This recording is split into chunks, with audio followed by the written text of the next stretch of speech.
Right, well, welcome back. In this last video on chapter 21, if I can find my black pen, there we go. We're going to look at the following things for crystal field theory. So let's look at our crystal field theory. And we'll try to answer the following questions. What determines delta? In other words, what determines the magnitude, the size of our splitting? What color do we see? So when we look at a coordination complex, complex ion in solution, what color do we see? How is that related to delta? And then lastly, other geometries.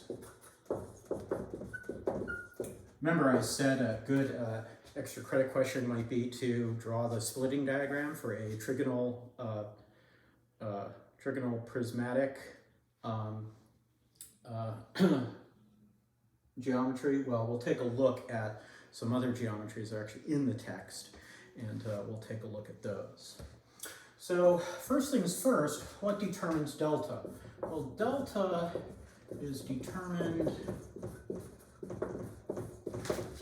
by ligands. And it's determined by the type of ligands that are bound. And in particular, we're going to look at the spectrochemical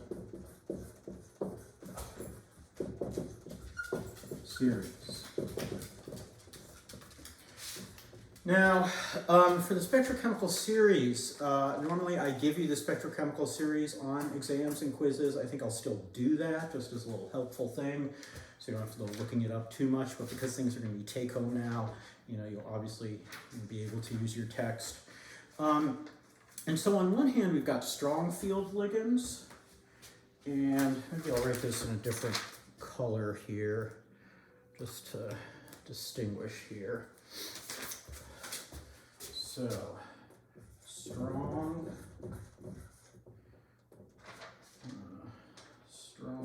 field ligands.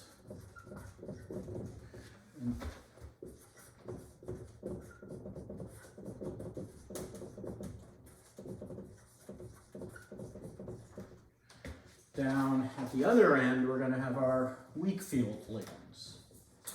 So just some, let me just take a look in the text here and see. I think these are the same ones in the text, but if you do go to Wikipedia, you can see a much longer list of ligands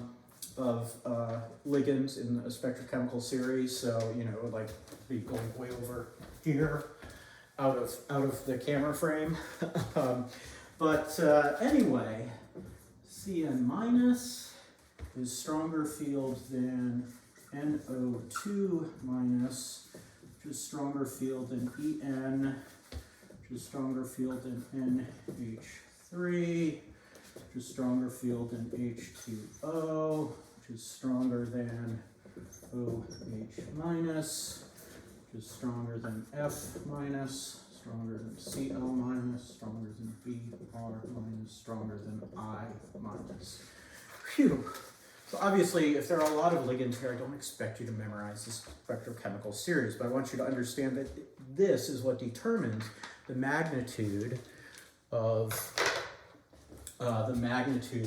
delta. Okay, so strong field things like cyanide produce a large delta, and weak field ligands like iodine produce a much smaller delta. So in terms of wavelength of light absorbed, we absorb at a, let's see, larger delta is more energy, higher frequency, but shorter wavelength. So strong field ligands those compounds will tend to absorb shorter wavelength, more energetic light. Weak field ligands would absorb longer wavelength, less energetic light. What's the cutoff between strong field and weak field?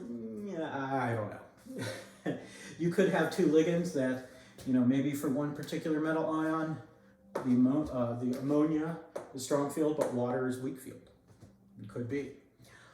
What types of ligands? If I gave you a new ligand and said, put it in the chart, what would you do? You'd probably curse my name. Because look at this. I mean, we can see we've got some, yeah, we get weaker field as we get larger ion size there, but really OH minus is weaker than H2O, but then ethylene diamine is stronger than ammonia. They're both amines. And these guys have charges, and yet they're the strongest. So I don't know. Who knows? Okay? Which is why I give you the spectrochemical series. Let's see. Another thing to note is that the size of delta also increases our ligands. So we should say, we'll say here, mostly higher charge on metal gives larger delta 2. But usually we compare apples and apples. So we're going to compare cobalt 2 to cobalt 2. And we're just going to look at the ligands. Now, or we could compare cobalt 2 to cobalt 3, as long as we get the same ligand. Now, if I have cobalt 3 and Br minus as my ligand, and cobalt 2 and Cn minus as my ligand, which one is big? I don't know. Okay, so again, I'm not going to ask you to compare apples to oranges, or compare metals to ligands and those effects. But it's just one thing worth mentioning. All right, so we've got higher charge of the metal gives a larger delta. Delta is mostly determined by the ligand field strength of the ligand, which we get from the spectrochemical series, which is, it's, I guess, empirically determined. There may be some quantum mechanical reason for it, but again, that's beyond the scope of this course and beyond the scope of what I've learned in chemistry. All right, so that's the spectrochemical series. I could ask you questions like, ligand X produces a strong field with cobalt 2, while F minus produces a weak field. Where is ligand X in the spectrochemical series? Well, you'd say, well, it has to be more towards the strong side of F minus. So, something like that. That's maybe a little bit on the more straightforward side. But anyway. All right, so you guys pause, copy that down. Okay, we're back. Great. And a couple more things here. Let's look at what colors we see.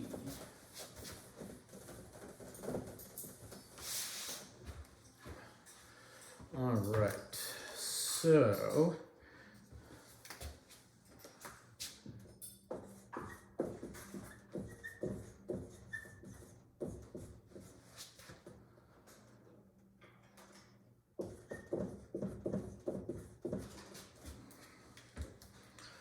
just go ahead and state this and we'll talk about it.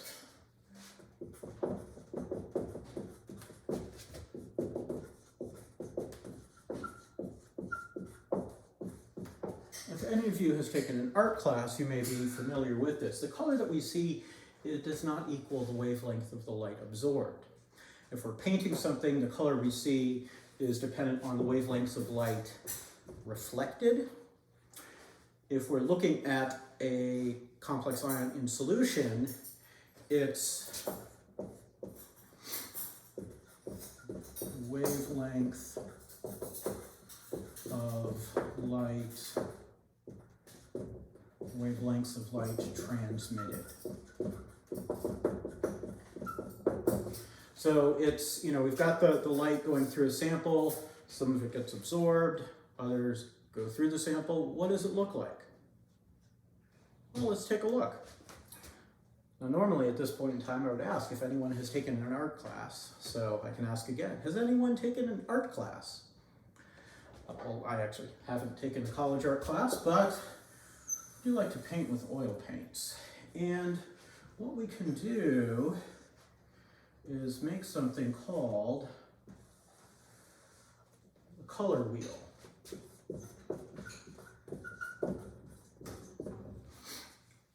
All right, and so we could go ahead and, if we wanted to, add in colors for our color wheel. And basically what we're doing is just taking the spectrum, the color spectrum, and bending it back around upon itself.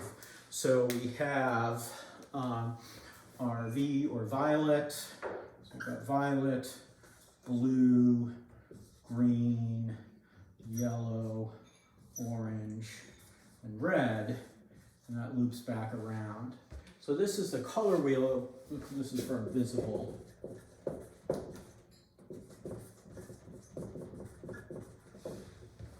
Visible. Sorry, that should be an I believe. Visible spectrum. And so the basis of what color we observe is we observe the complementary color, the color that's opposite on the color wheel. We observe, see,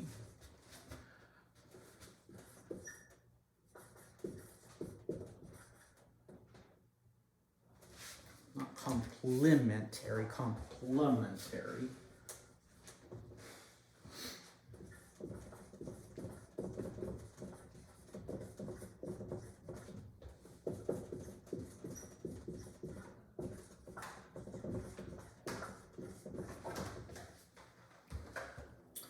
So, they're not colors that say nice things about you. They're colors that go with the opposite color on the color wheel. And yes, I will give you a color wheel on your exams. So let's say we observe green. Oops.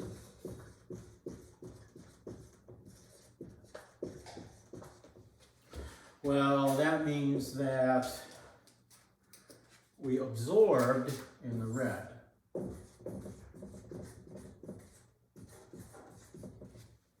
So if you look at something and it's green, it's actually absorbing a lot of red light. Conversely, if you look at something and it's red, it's absorbing a lot of green light. Hemoglobin, for example, absorbs a lot in the 540 nanometer range, which is kind of green-yellow, as well as some of the blue and stuff. It's a little more complex than just the color wheel makes it out to be, but this is the way to really kind of tell, okay, I'm seeing a color, what does that mean for the wavelength of the absorbed light? So if you see something, a solution that's blue, you know that orange light is being absorbed and the blue light gets through. So if it looks blue, it's absorbing orange.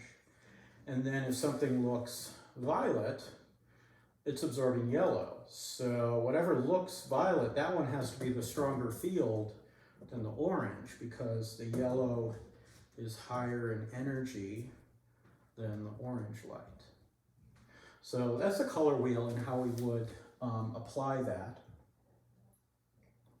And I'll give you questions like, you see 3 different flasks with, the following 3 colors match up, potential compounds. And you'd look at the compounds and see, well, what are my ligands? Where are they on the spectrochemical series? And, you can go ahead and do that. And we'll do some of that on Wednesday, I hope, in our workshop.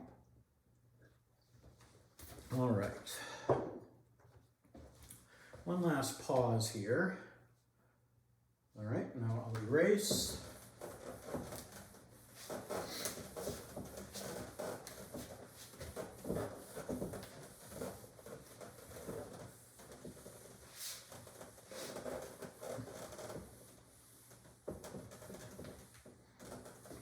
And I want to present these to you. I'm not going to talk about them in detail.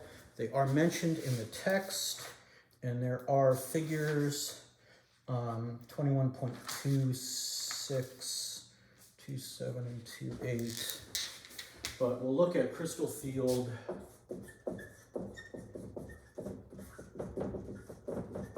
splitting for other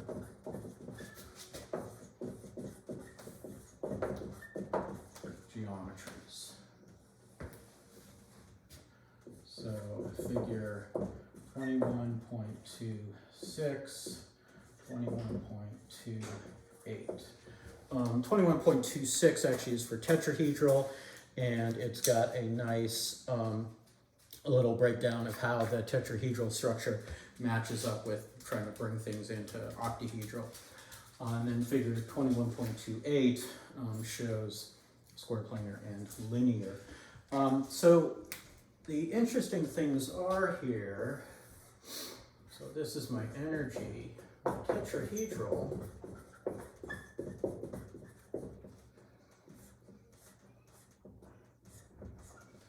is the opposite of octahedral. So in this case here, I've got my, right in blue here, this is my energy here is delta tet. And that's going to be less than delta octahedral for the same metal and ligands. And in terms of which orbitals they are, they're actually the reverse of octahedral. So the higher energy are the dxy, dxz, dyz, and we've got dz squared and dx squared minus y squared for the lower energy tetrahedral. And tetrahedral is almost always weak field. Okay. Now we can also have some other geometries. We can have square planar. So let me draw in my arrow here. Energy.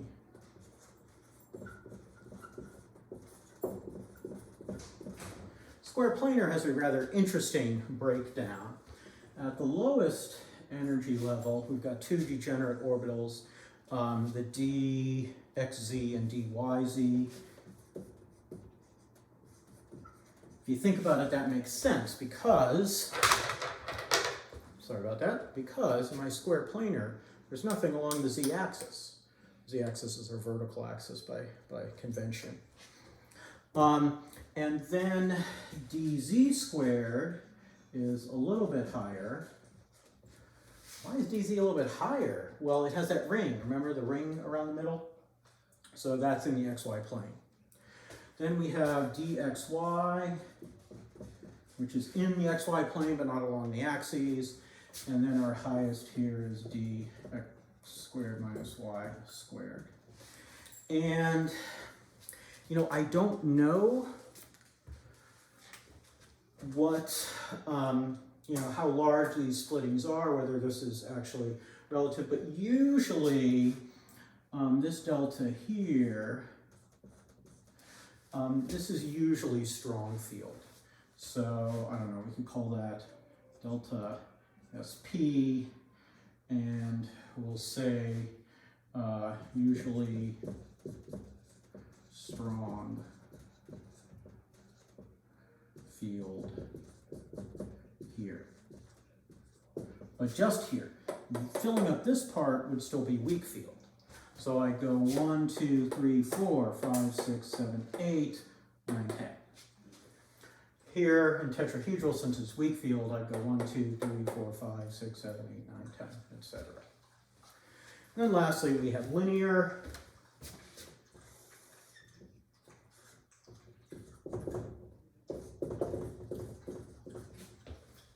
And let me just see if I got these. Got these about the right distance here. That guy's a little bit higher. And so, excuse me, in linear, we've got dxy, d squared minus y squared, and then dxz, d yz and dz squared, because we're assuming in this case that our linear, where's my linear molecule? Where'd my linear molecule go? Oh, there it is. Ta-da. We're going to assume our linear is actually on the z-axis. That makes it a little bit easier to deal with mathematically. And here we've got a larger splitting between the second energy here, energy levels, and the highest one. I don't know if it's strong field or weak field though. Now we could actually get all of these splittings by analyzing, okay, how does this match up with an octahedral complex, ligands in an octahedral geometry. Strike that. How does this match up with the d orbitals? Sorry. Similarly, how does this match up with the d orbitals? How does this match up? How does this match up? And then we could have weird things, like this is actually what we call, it's a trigonal anti-prismatic, because if we had two faces here, we've got a triangle, and they're like twisted. We could have one that was just an actual trigonal prism, and that would be different. And that's a good extra credit question.